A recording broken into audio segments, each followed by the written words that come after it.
Hola, buenas noches. Bienvenidos a una nueva reunión de predicación del Evangelio. Un nuevo momento donde vamos a poder compartir acerca de la verdad de la palabra del Señor. Gracias por estar del otro lado, amigo que nos visitas, y a nuestros hermanos que también están conectados en todas las reuniones. Gracias por estar del otro lado. Y agradecemos al Señor nuevamente porque hoy, un domingo más, tenemos el privilegio de poder anunciar las verdades de salvación. En esta tarde, nuestro hermano Fernando Hualpa va a tener el privilegio de compartir acerca de la palabra de Dios. Presta atención, abrí tu corazón y dale la oportunidad a que Jesús pueda cambiar hoy tu vida.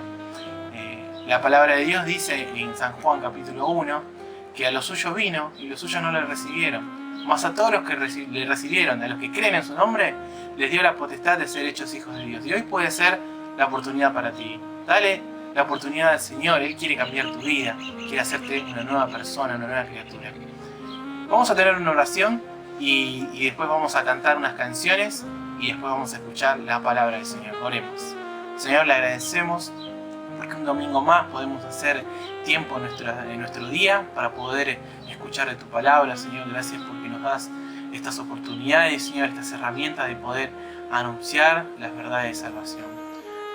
Te agradecemos, Señor, por cada uno de los hermanos presentes que se conectan, Señor. Gracias por ellos, gracias por los amigos que también están del otro lado mirando cada reunión. Señor, te pedimos que la palabra no caiga en saco roto, sino que pueda ser de provecho para cada uno, Señor. Te agradecemos por todo, Padre, y ahora dejamos todo lo que va a pasar en esta reunión en tus manos. Te agradecemos por todo en el nombre de Cristo Jesús. Amén. Muy bien, vamos a tener unas canciones con el grupo de alabanza y seguido el momento principal de la reunión, que va a ser entregada por nuestro hermano Fernando Hualpa. Así que presta atención y abrí tu corazón a que el Señor hoy pueda cambiar tu vida. Vamos a cantar estas canciones.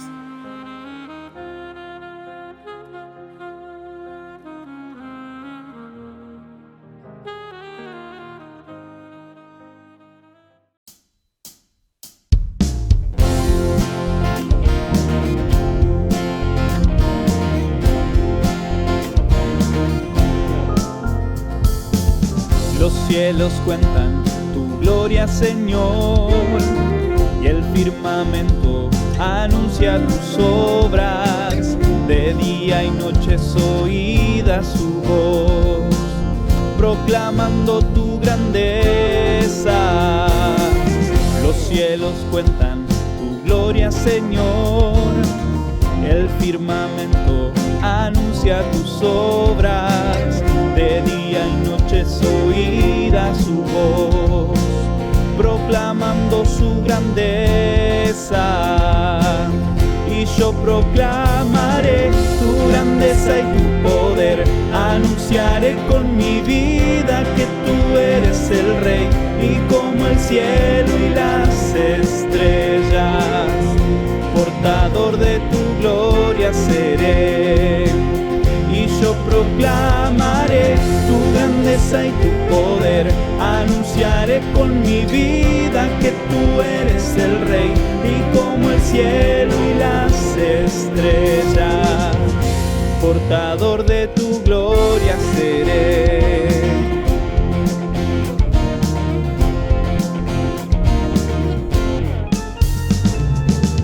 Los cielos cuentan tu gloria, Señor, el firmamento anuncia tus obras.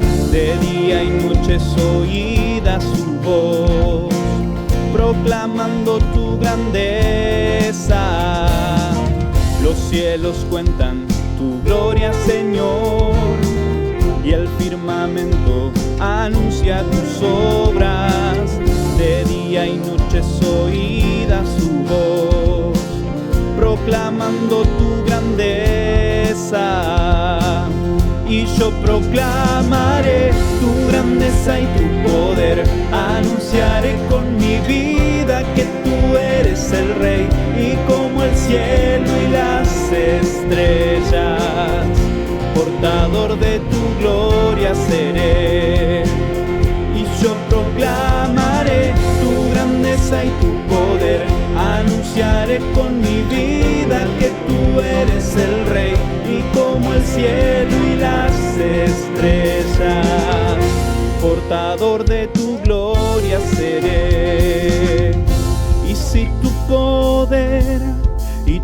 deidad son visibles en la creación. Quiero que sean visibles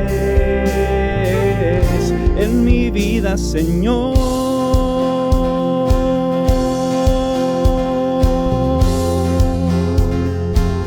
Y yo proclamaré tu grandeza y tu poder, anunciaré con mi vida que tú eres el Rey, y como el cielo y las estrellas, portador de tu gloria seré.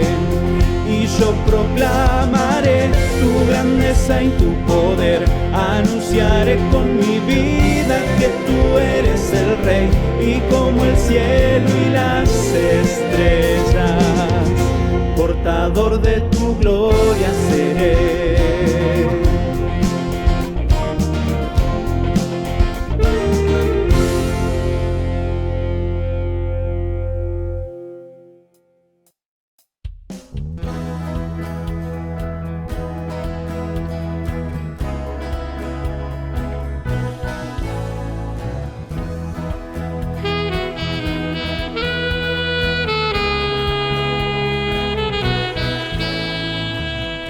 Con humildad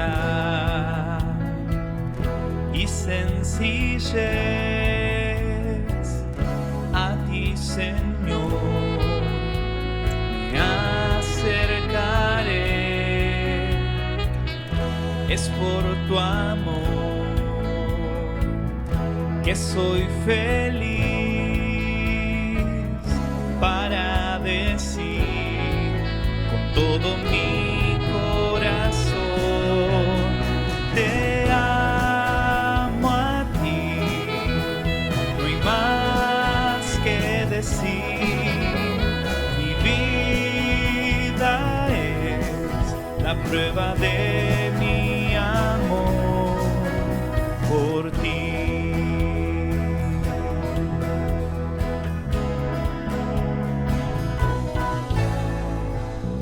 Con humildad y sencillez a ti, Señor, me acercaré. Es por tu amor que soy feliz para decir con todo mi corazón: te amo a ti, no hay más que decir. Mi vida es la prueba de mi amor. Te amo a ti, no hay más que decir. Mi vida es la prueba de mi amor por ti.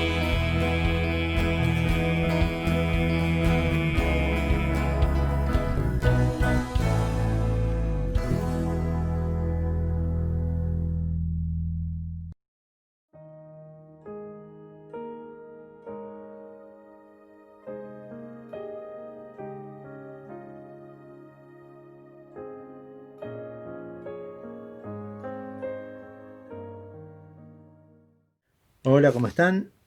Hoy tenemos una nueva oportunidad de abrir la palabra de Dios, la Biblia, para compartir el Evangelio de salvación. La palabra Evangelio significa buenas nuevas, buenas noticias. ¿Sí? ¿Cuál es la buena noticia que encontramos en la Biblia? La buena noticia es que Jesús vino al mundo. Su vida, obra, muerte y resurrección las encontramos relatadas principalmente en 4 libros de la Biblia, ¿sí? Los 4 evangelios: Mateo, Marcos, Lucas y Juan. No es que existan 4 evangelios diferentes, sino que cada autor narró los hechos de acuerdo a su enfoque particular para hablarle a un público diferente. Y hoy vamos a estar leyendo algunos versículos en el libro de Mateo, capítulos 8 y 9. Mateo le habla principalmente a personas de origen judío, ¿sí? Por eso su propósito es muy claro. Él quiere mostrar durante todo el libro al Señor Jesús como el cumplimiento de la promesa hecha a los israelitas en la antigüedad, ¿no? Él era el Mesías. Y en la sección anterior a la que vamos a estar leyendo, en el Sermón del Monte, lo que hace también es demostrar la autoridad de Cristo en su palabra. ¿Sí? Por eso es que los últimos versículos del capítulo 7 del Sermón del Monte, que incluye los capítulos 5, 6 y 7, termina diciendo así, versículo 28, y cuando terminó Jesús estas palabras, la gente se admiraba de su doctrina, porque les enseñaba como quien tiene autoridad y no como los escribas. Entonces, en esa parte, el objetivo de Mateo era demostrar la autoridad de la palabra del Señor Jesús. Él hablaba con autoridad. Y en este bloque que vamos a estar leyendo hoy, que vamos a estar analizando hoy, Mateo comienza el relato de los milagros del Señor Jesús.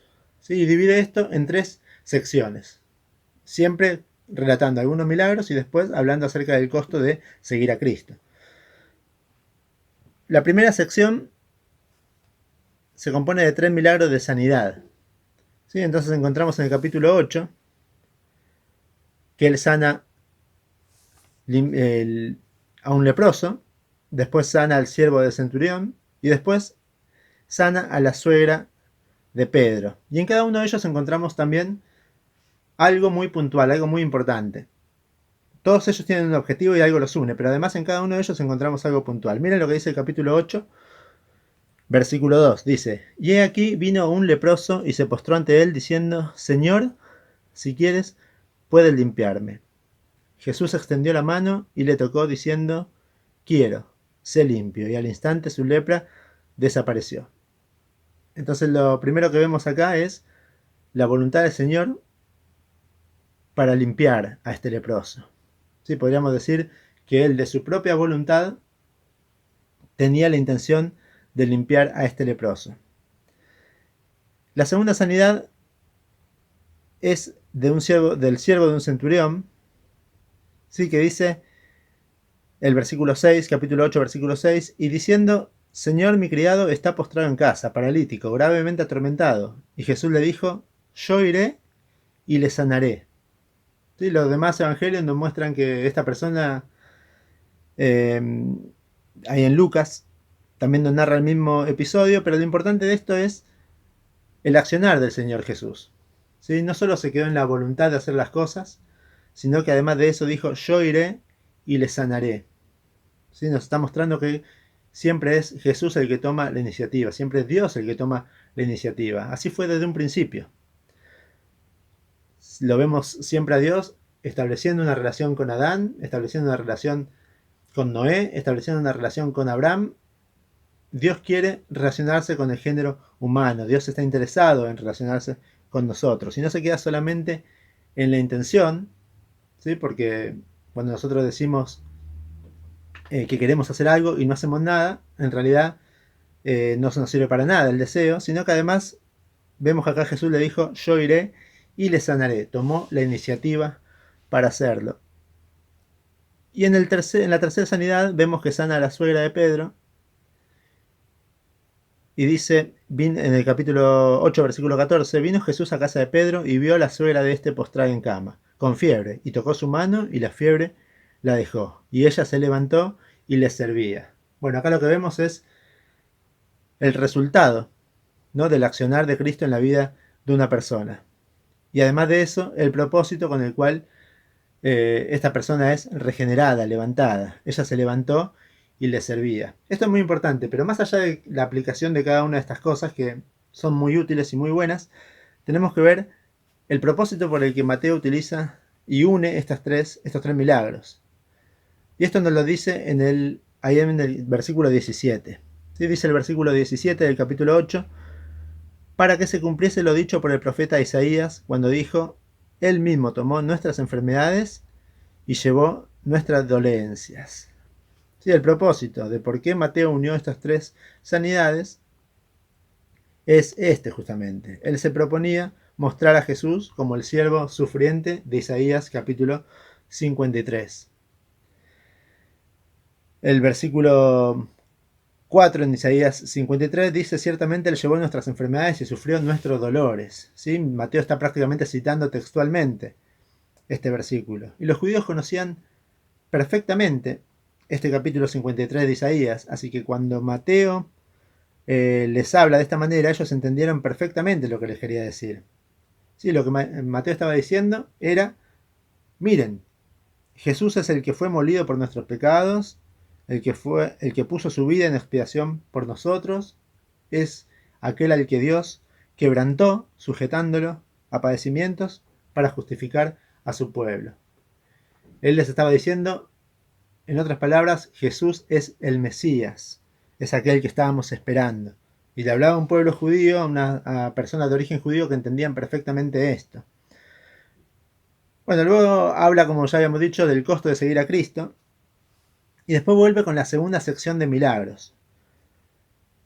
La segunda sección de milagros comienza también en el capítulo 8, en el versículo 23, ¿sí? Cuando el Señor calma la tempestad. El siguiente milagro que le sigue a este es cuando echa fuera a los demonios en la región de Gadara. ¿Sí? No nos vamos a detener mucho en ellos porque ya se habló en ocasiones anteriores. Y además conocemos bien el episodio, ¿no? La primera, él calma la tempestad.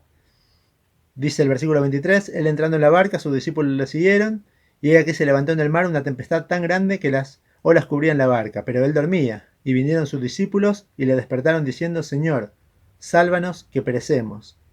Él les dijo, ¿por qué teméis, hombres de poca fe? Entonces levantándose, reprendió a los vientos y al mar, y se hizo grande bonanza. Vemos como el Señor Jesús demuestra su poder al controlar a la naturaleza misma. Y en el segundo episodio que les nombraba, él echa fuera a los demonios, ¿sí? En unos endemoniados en la región de Gadara. Los demás evangelios nos nombran simplemente a uno de estos endemoniados, conocido como el endemoniado gadareno, pero Mateo nos dice que fueron dos, ¿sí? Pero lo importante de esto es que está demostrando algo. Él estaba demostrando con estos milagros que a Jesús se le sujetaban la naturaleza visible y también la naturaleza invisible, el mundo espiritual.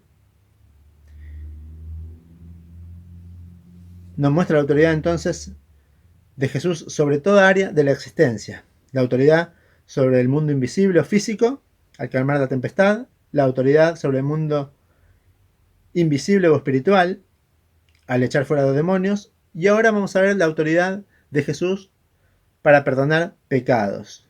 Todas estas potestades que les corresponden exclusivamente a Dios. En otras palabras, lo que les estaba diciendo es, Jesús es el mismo Dios, es aquel Emmanuel, Dios con nosotros, que también se nombra en este libro de Mateo.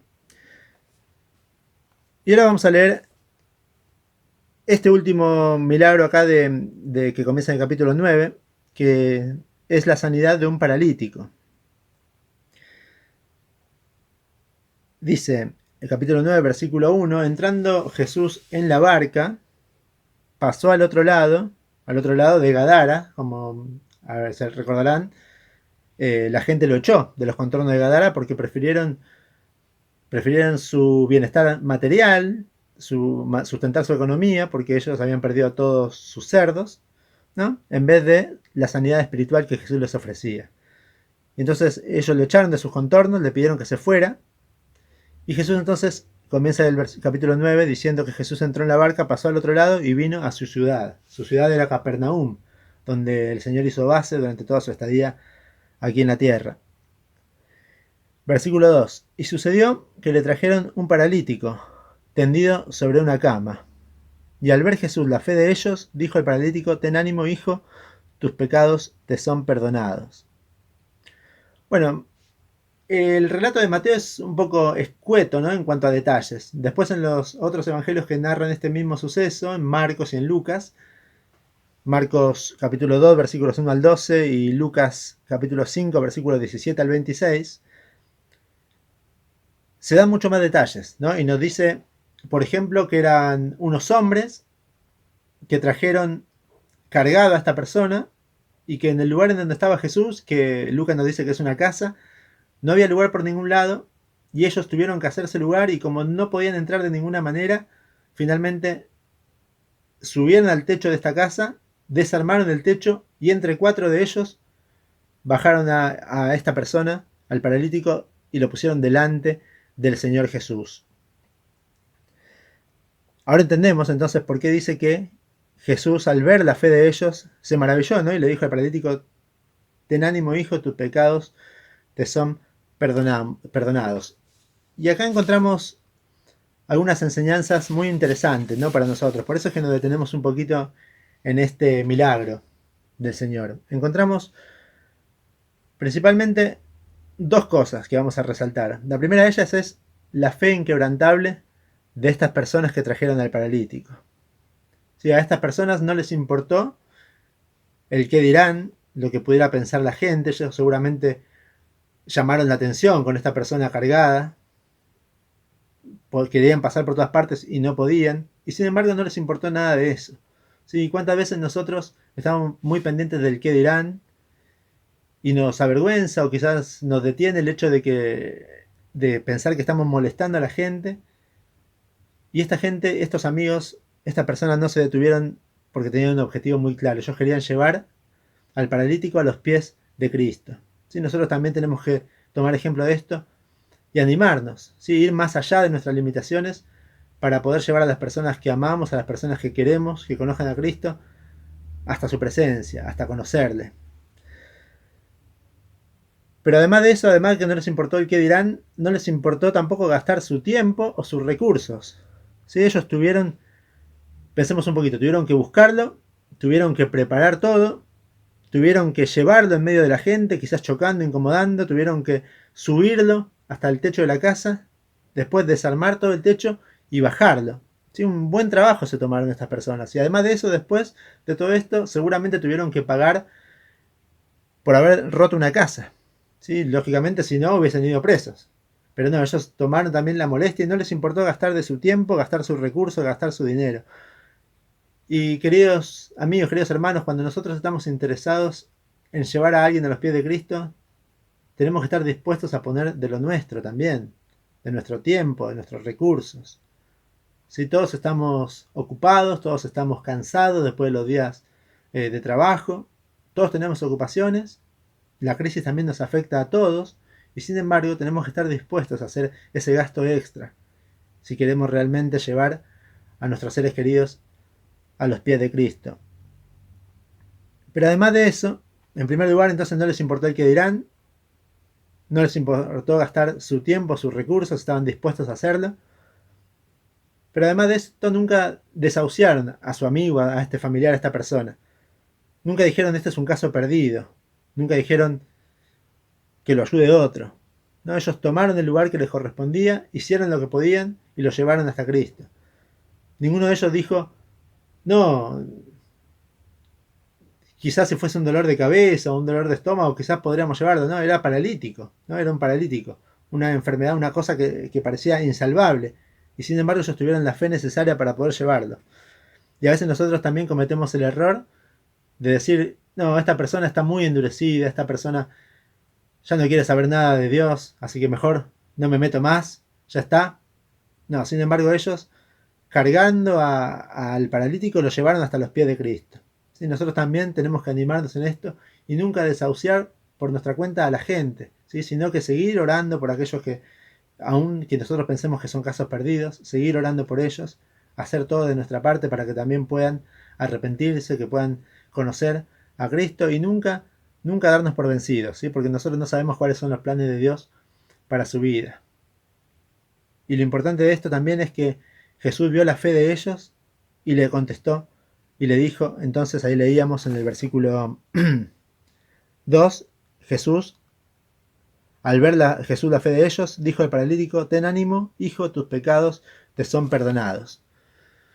Este es el segundo hecho importante, ¿no? Jesús perdona los pecados del paralítico. Después podríamos seguir leyendo, pero esto lo pueden leer ustedes, porque se pueden sacar muchas más enseñanzas, pero lo importante es que ustedes piensen en la cara de estas personas, ¿no? O en la cara de la gente que estaba mirando la situación. Le bajan a Jesús, una persona en un lecho, tomándose todas las molestias que ya dijimos, lo ponen delante suyo y Jesús, en vez de decirle: arriba, ya no son más un paralítico, te curé, no, le dice: tus pecados te son perdonados. ¿Qué quiere mostrar Jesús con esto? Bueno, algo fundamental, ¿sí? Algo que no tenemos que perder de vista. La necesidad espiritual es mayor o es primordial a la necesidad física, emocional o material. ¿Sí? Jesús les estaba diciendo, más allá de toda su situación, que él la conocía, lo más importante de todo es su situación espiritual. Por eso Jesús lo primero que hace es perdonar sus pecados. Nosotros también tenemos que pensar que más allá de todas las necesidades que alguien pueda tener, su primera necesidad es espiritual, ¿sí? Así que también poner el foco en esto. Bueno, pero ¿qué se propone entonces Jesús? Ya dijimos, Mateo. Mateo, con el relato de estos 3 milagros, con el primero se proponía demostrarle a los judíos que Jesús era el Mesías, ¿sí? Aquella persona que ellos estaban esperando como redentor. Con la segunda serie de milagros se propone demostrar la autoridad de Jesús sobre toda el área de la existencia, ¿sí? Ya dijimos entonces sobre el mundo visible, sobre el mundo invisible, y también la autoridad que Jesús tenía para perdonar pecados. Como diciéndoles a los judíos, Él es Dios con nosotros. Pero vamos a pasar a la tercera y última sección de milagros,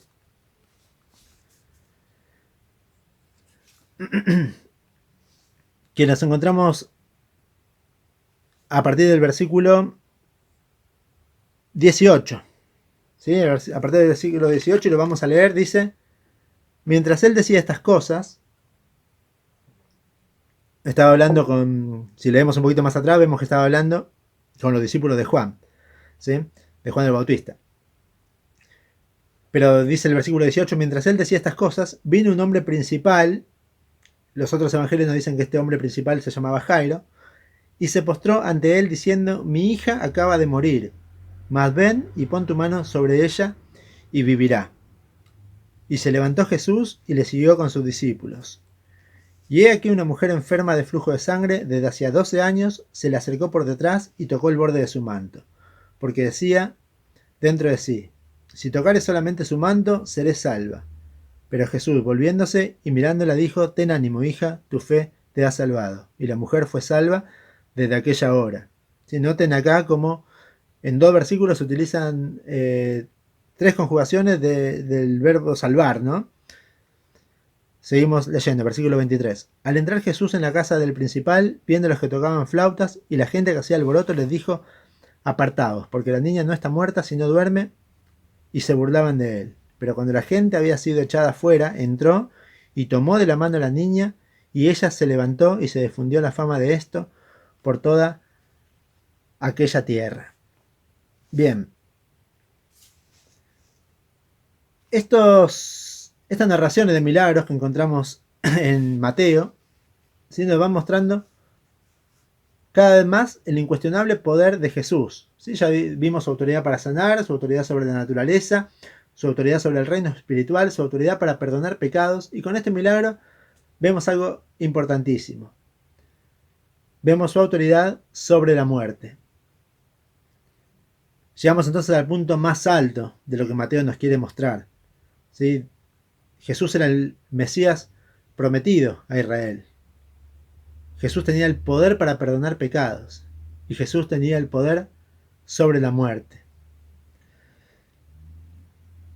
Pero luego incluye 2 milagros más, ¿sí? Que son la sanación de 2 ciegos y la sanación de un mudo. ¿Y qué podemos decir sobre esto? Bueno, vamos a leer ahí un poquito. Dice el versículo 27, pasando Jesús de allí, le siguieron 2 ciegos dando voces y diciendo: ten misericordia de nosotros, hijo de David. Y llegado a la casa, vinieron a él los ciegos, y Jesús les dijo: ¿creéis que puedo hacer esto? Ellos dijeron: sí, Señor. Entonces les tocó los ojos, diciendo: conforme a vuestra fe os sea hecho. Y los ojos de ellos fueron abiertos. Y Jesús les encargó rigurosamente, diciendo: mirad que nadie lo sepa. Pero salidos ellos, divulgaron la fama de él por toda aquella tierra. Mientras salían ellos, he aquí, le trajeron un mudo endemoniado. Y echando fuera el demonio, el mudo habló, y la gente se maravillaba, y decía: nunca se ha visto cosa semejante en Israel. Pero los fariseos decían: por el príncipe de los demonios, echa fuera los demonios. Bueno, en esta última sección de milagros encontramos algunas cositas para destacar, algunas observaciones que tenemos que hacer. Estos milagros nos muestran, ya dijimos, ¿no? Además de que Jesús tenía el poder para levantar a los muertos, él tenía el poder sobre la muerte, nos muestran algunas cositas más. Vemos, por ejemplo, que el conocimiento de Jesús se fue expandiendo, su fama fue creciendo. La fama que tenía entonces empezaba a crecer. En el versículo 26 del capítulo 9 dice que después de resucitar a la niña, se difundió la fama de esto por toda aquella tierra. El versículo 31, después de curar a los ciegos, dice, pero salidos ellos, divulgaron la fama de él por toda aquella tierra. Y el versículo 33, después de que cura al mudo, dice que la gente se maravillaba y decía, nunca se ha visto cosa semejante en Israel. Entonces, a partir de este momento, crece su fama, pero también crece la oposición al Señor. En el versículo 24, él le dijo, apartados porque la niña no está muerta, sino duerme, y se burlaban de él. Vemos que se burlaban de él. En el versículo 31, vemos cómo los ciegos que él cura le desobedecen. Y en el versículo 34, vemos cómo los fariseos blasfeman contra él y le atribuyen sus milagros al mismo Satanás. Lo que Mateo nos quiere enseñar entonces es que ante el conocimiento por parte de las personas de la obra de Jesús, solo se pueden tomar dos caminos.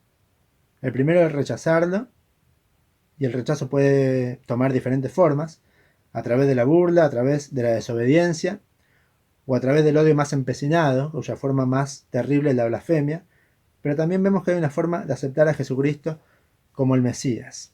Sí, la única forma de hacerlo es a través de la fe. Y el caso de la mujer con flujo de sangre es el ejemplo de esto. Bueno, ya vamos terminando.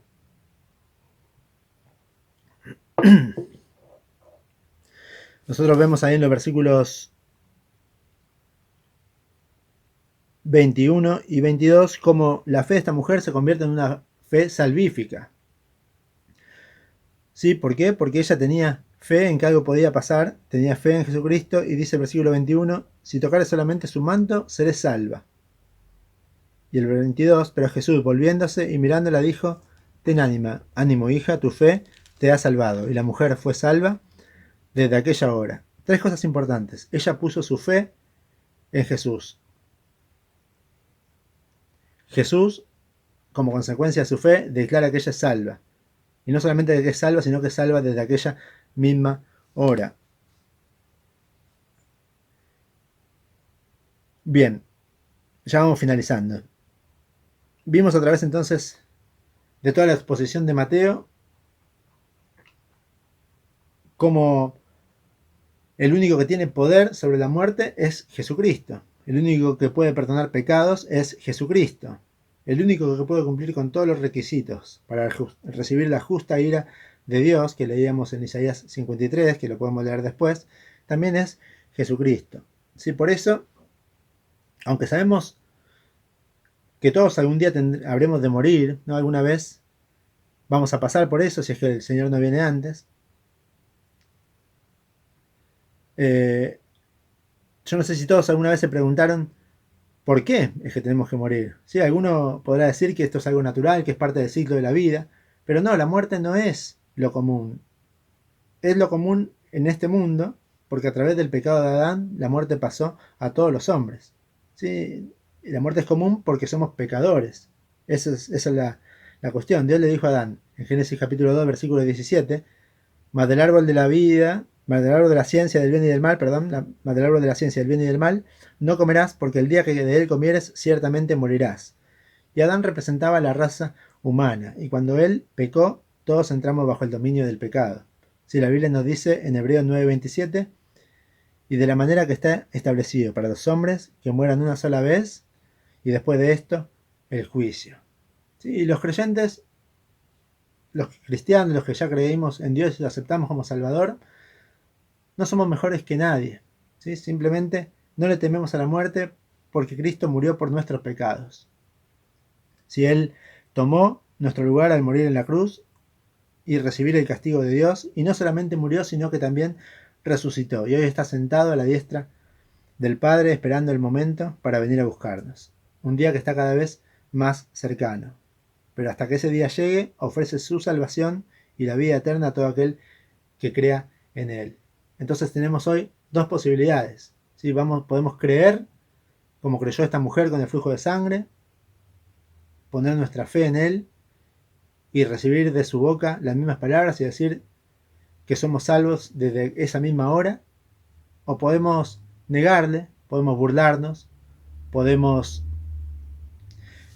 incluso airarnos, enojarnos, blasfemar contra Dios, podemos desobedecer y seguir nuestro camino. Así que el Señor entonces nos bendiga su palabra y bendiga también, Señor, nuestra decisión para poder tomar la decisión correcta, ¿sí? Y poder poner toda nuestra fe en la obra redentora de Cristo Jesús para salvación de nuestras almas. Que el Señor bendiga su palabra.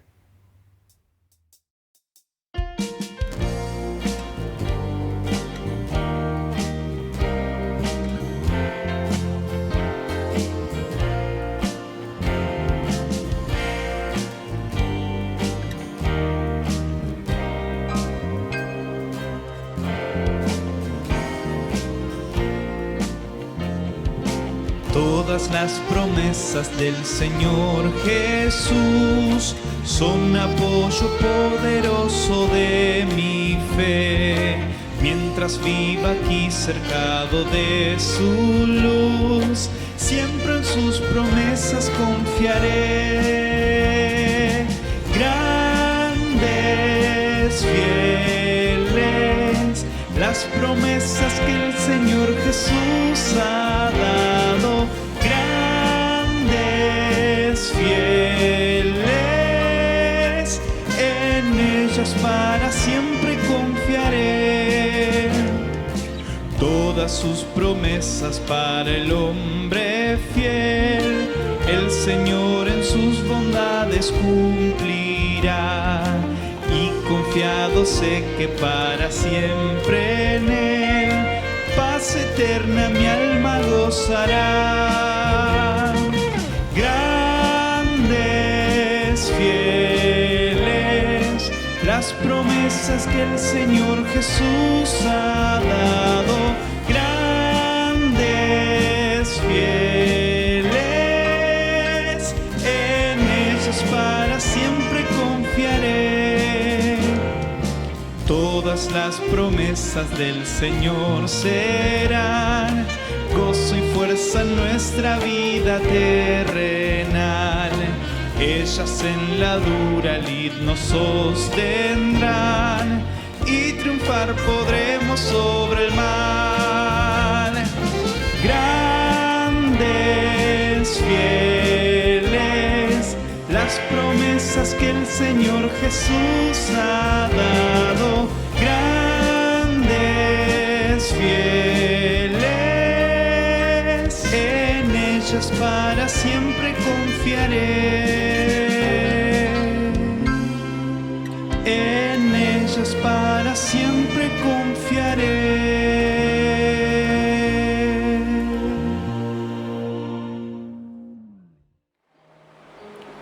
Muy bien, gracias al Señor por este momento que pudimos escuchar de su palabra. Gracias, Fernando, que el Señor te bendiga y a tu familia. También a los chicos por la última canción. Grandes y fieles son las promesas del Señor, y el Señor te promete grandes cosas a ti. Dale la oportunidad, Él quiere cambiar tu vida. No dejes pasar esta oportunidad. Hoy puede haber fiesta en los cielos. La Biblia dice que hay fiesta en los cielos por un alma que pasa de muerte a vida, y hoy puede haber fiesta en el cielo por vos. Te dejamos en esta tarde, ya cumplimos con la reunión, y te invitamos a que puedas también ver las reuniones anteriores, las reuniones que fuimos teniendo. En el canal están todas las reuniones, y también las que van a ir apareciendo. Este martes tenemos la reunión de oración, así que atento a las próximas reuniones. Nos despedimos y te dejamos hasta la próxima. Dios te bendiga y que tengas muy buenas noches.